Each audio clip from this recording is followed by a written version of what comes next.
Hello बच्चों, आज हम कक्षा चौथी का पाठ 5 दोस्त की पोशाक पढ़ेंगे। तो पाठ 5 दोस्त की पोशाक। एक बार नसीरुद्दीन अपने बहुत पुराने दोस्त जमाल साहब से मिले। इस पाठ में नसीरुद्दीन है जो अपने पुराने दोस्त जमाल साहब से मिलते हैं। अपने पुराने दोस्त से मिलकर वे बड़े खुश हुए। कुछ देर गपशप करने के बाद उन्होंने कहा, चलो दोस्त मोहल्ले में घूम आए। कुछ देर वो अब आपस में बातें करते रहते हैं। फिर बोलते हैं, नसीरुद्दीन उसको बोलता अपने दोस्त को कि चलो दोस्त हम मोहल्ले में घूम आते हैं।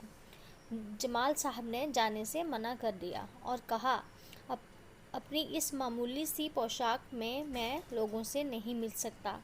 तो जमाल साहब थे जो उन्होंने जाने से मना कर दिया। क्यों मना कर दिया? क्योंकि वो बोल रहे थे जो उसने कपड़े पहने हुए हैं, पोशाक पहनी हुई है, वो अच्छी नहीं है, ये मामूली सी है, इसको पहन के मैं नहीं जा सकता।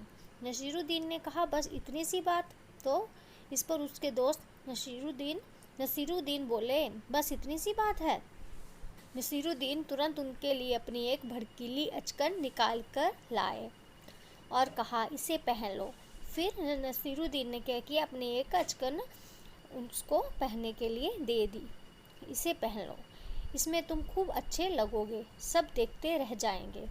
बन ठनकर दोनों घूमने निकले। दोस्त को लेकर नसीरुद्दीन पड़ोसी के घर गए।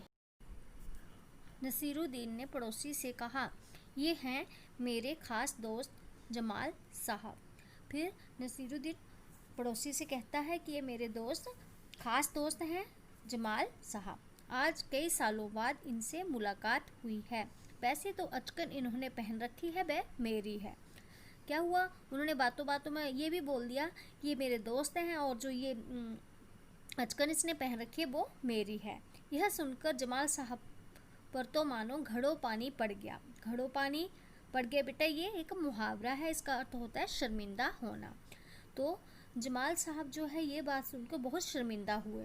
बाहर निकलते ही मुंह बनाकर उन्होंने नसीरुद्दीन से कहा, तुम्हारी कैसी अक्ल है?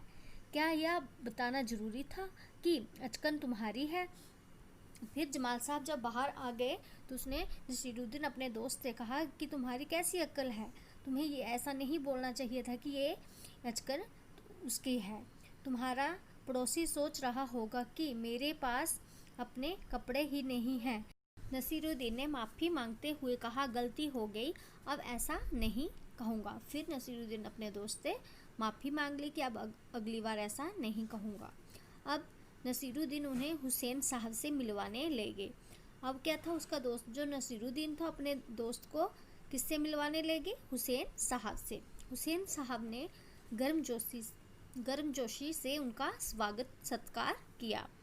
जब जमाल साहब के बारे में पूछा तो नसीरुद्दीन ने कहा, जमाल साहब मेरे पुराने दोस्त हैं और इन्होंने जो अचकन पहनी है वह इनकी अपनी ही है। जमाल साहब फिर नाराज़ हो गए। बाहर आकर बोले, झूठ बोलने को किसने कहा था तुमसे? क्यों? नसीरुद्दीन ने कहा, तुमने जैसा चाहा मैंने वैसा ही तो कहा। पोशाक की बात कहे बिना काम नहीं चलता क्या? उसके बारे में ना कहना ही अच्छा है, जमाल साहब ने समझाया। जमाल साहब को लेकर नसीरुद्दीन आगे बढ़े, तभी एक अन्य पड़ोसी मिल गए। नसीरुद्दीन ने जमाल साहब का परिचय उनसे करवाया। मैं आपका परिचय अपने पुराने दोस्त से करवा दूं। यह है जमाल साहब और इन्होंने जो अचकन पहनी है उसके बारे में मैं चुप ही रहूं तो अच्छा है।